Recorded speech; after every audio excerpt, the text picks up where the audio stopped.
নমস্কাৰ আজি আমি সংবাদ মাধ্যমলৈ অহাৰ একমাত্ৰ কাৰণটো হল সমাগত বিটিচি নিৰ্বাচন আৰু এই বিটিচি নিৰ্বাচনক লৈ মই কিছু কথা আপোনালোকৰ সৈতে আলোচনা কৰিম যেহেতু এবাৰ বিটিচি নিৰ্বাচনত বিপিএফ ইউপিপিএল এই দুটা ৰাজনৈতিক দলৰ বিশেষ জনপ্ৰিয়তা খুব বেছি দেখিবলৈ পোৱা গৈছে তাৰ মাজতে আপোনালোকে কাক বিচাৰিছে এবাৰ বিপিএফ নে ইউপিপিএল চৰকাৰ এবাৰ চৰকাৰক বিচাৰিছে আপোনালোকে প্ৰমোদ বড়ো ডাঙৰীয়া নে হাগ্ৰামা মহিলাৰীক বিচাৰিছে হে আপোনালোকে কমেন্ট কৰি জনাবলৈ নাপাহৰিব কিন্তু বহুতে এবাৰ প্ৰশ্ন কৰিছে যে প্ৰমোদ বড়ো চৰকাৰ চলাবলৈ সম্পূৰ্ণৰূপে ব্যৰ্থ হৈছে আৰু প্ৰমোদ বড়ো ডাঙৰীয়াৰ এইখন বিটিআৰত কাম নহব বুলি বহুতে কৈছে কিন্তু হাগ্ৰামা মহিলাৰী ডাঙৰীয়া 17টা বছৰ এইখন বিটিএডিত শাসন কৰিলে 17টা বছৰ শাসন কৰিছিলে আৰু সেইজন হাগ্ৰামা মহিলাৰীক পুনৰ বিটিআৰবাসী ৰাইজে বিচাৰিছে এতিয়া কথাটো হল যে 17টা বছৰ এইখন বিটিএডিত শাসন কৰিছিলে মাননীয় হাগ্ৰামা মহিলাৰী ডাঙৰীয়াই আৰু হাগ্ৰামা মহিলাৰী ডাঙৰীয়াৰ প্ৰতি কিছু মানুহ অসন্তুষ্টি হয় তথা বিটিআৰবাসী গোটেই বিটিআৰবাসী ৰাইজে অসন্তুষ্টি হৈ ভাবিছিলে যে গোটেই বিটিআৰবাসী ভাবিছিলে যে এটা পৰিৱৰ্তনৰ ঢৌ এইখন বিটিআৰত আমি দেখিবলৈ পাম গোটেই বিটিআৰত এটা ধুনীয়া এটা পৰিৱৰ্তন আহিব বুলি বিটিআৰবাসীয়ে ভাবিছিলে যে আমি গোটেই বিটিআৰবাসীয়ে এটা ধুনীয়া এটা পৰিৱৰ্তন দেখিবলৈ পাব অসমৰ বিটিআৰৰ অলিয়ে গলিয়ে পৰিৱৰ্তন দেখিবলৈ পাব ঠিক তেনে ধৰণৰ এটা আশা লৈ মাননীয় প্ৰমোদ বড়ো ডাঙৰীয়াক বিটিআৰৰ গাদীলৈ লৈ আহিছিলে আৰু প্ৰমোদ বড়ো ডাঙৰীয়ায়ও স্লোগান দিছিলে যে আমি গোটেই বিটিআৰত পৰিৱৰ্তন কৰিম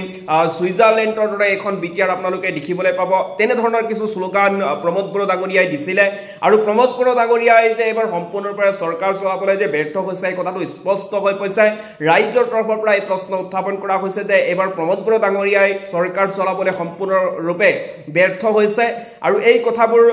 ৰাইজে এবাৰ স্পষ্ট কৈ কৈছে যে প্ৰমোদ বড়ো ডাঙৰীয়াই যি স্লোগান দিছিলে যি পৰিৱৰ্তনৰ স্লোগান দিছিলে সেই পৰিৱৰ্তনৰ স্লোগানৰ প্ৰতি মানুহ যথেষ্ট সন্তুষ্ট হৈছিলে যে সঁচাকৈ আমি এইখন বিটিআৰত এটা শান্তিময় এটা ধুনীয়া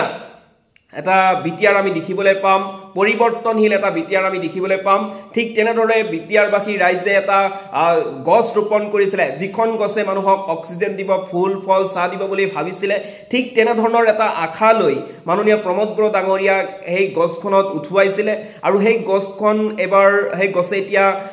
ফুল ফল চাহ অক্সিজেন নিদিয়া হৈছে গতিকে বিটিআৰবাসী ৰাইজে স্পষ্টভাৱে বুজি উঠিছে যে তেনে ধৰণৰ যি মৰা লাওখোৱা গছ তেনে ধৰণৰ গছৰ এবাৰ কাম নহব এইখন বিটিআৰত যিখন গছে ফুল ফল চাহ অক্সিজেন দিব নোৱাৰে তেনেকুৱা গছৰ আৰু এইখন বিটিআৰত কাম নাই গতিকে বিটিআৰবাসী ৰাইজে স্পষ্টভাৱে বুজি উঠিছে যে এই গছটো যদি আমাৰ এইখন বিটিআৰত থাকে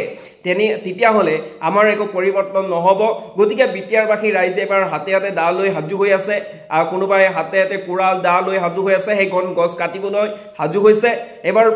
গছখন কাটি দিয়াৰ লগে লগে বিটিচি নিৰ্বাচনত গছখন কাটি দিয়াৰ লগে লগে প্ৰমোদ বড়ো ডাঙৰীয়া বাগৰি পৰিব আৰু ৰাজনীতিৰ পৰা সম্পূৰ্ণৰূপে আউট হ'ব প্ৰমোদ বড়ো ডাঙৰীয়া আৰু ইয়াত হাগ্ৰামা মহিলাৰী ডাঙৰীয়াই পুনৰ ইন হ'ব কিন্তু কথাটো হল হাগ্ৰামা মহিলাৰী ডাঙৰীয়াই 17টা বছৰত কিমান উন্নয়ন কৰিছে হে ৰাইজে স্পষ্টভাৱে বুজি উঠিছে যে কিমান পৰিৱৰ্তন হৈছে এইখন বিটিআৰত সেই কথাবোৰ ৰাইজেও স্পষ্টভাৱে বুজি উঠিছে এতিয়া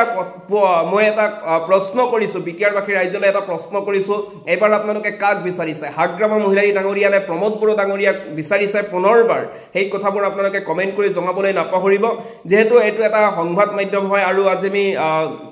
এইটো সংবাদ মাধ্যমত আহি কিছু কথা ক'বলৈ ওলাইছো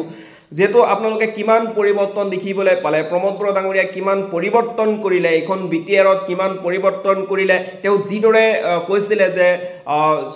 সুইজাৰলেণ্ড যেনেকুৱা তেনেকুৱা ধৰণৰ এটা বিটিআৰ দেখিবলৈ পাব ৰঙা ৰঙা গোলাপ ফুল দেখিবলৈ পাব আৰু গোলাপ ফুলৰ সুগন্ধিও আপোনালোকে এইখন বিটিআৰত শুনিবলৈ পাব আপোনালোকে তেনেকুৱা ধৰণৰ বিটিআৰ আপোনালোকে দেখিবলৈ পাইছে নে পোৱা নাই সেই কথাবোৰ আপোনালোকে স্পষ্টভাৱে আমাক অকমান জনাবলৈ চেষ্টা কৰিব আৰু হাগ্ৰামা মহিলাৰী ডাঙৰীয়াই যেহেতু 17টা বছৰ এইখন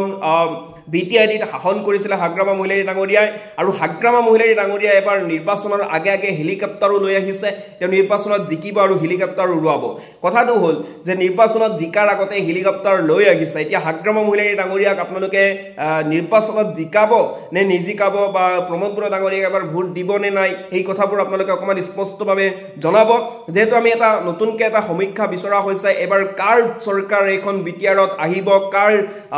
দাবামা এইখন বিটিআৰত আমি দেখিবলৈ পাম তেনে ধৰণৰ কিছু প্ৰশ্ন আপোনালোকক কৰা হৈছে গতিকে আপোনালোকে কমেন্ট কৰি জনাবলৈ নাপাহৰিব আৰু যিসকলোকে এই চেনেলটো চাই আছে নতুনকৈ যিসকলোকে চেনেলটো চাই আছে তেওঁলোকক কৈছো চেনেলটো সাবস্ক্ৰাইব কৰি ৰাখিব বিটিআৰ তথা অসমৰ বিভিন্ন প্ৰান্তত সংঘটিত হোৱা প্ৰতিটো খবৰ আপোনালোকে ইয়াত পাব আৰু বিটিআৰৰ নেক্সট পূৰ্ব অতি শীঘ্ৰেই আহি আছে নেক্সটত বিটিচি নিৰ্বাচনক লৈ কিছু কথা এই চেনেলটোত আলোচনা কৰা হ'ব গতিকে আপোনালোকে যিসকলোকে চাব বিচাৰিছে তেওঁলোকক কৈছো চেনেলটো সাবস্ক্ৰাইব কৰি ওচৰত থকা বেল আইকনটো প্ৰেছ কৰি ৰাখিব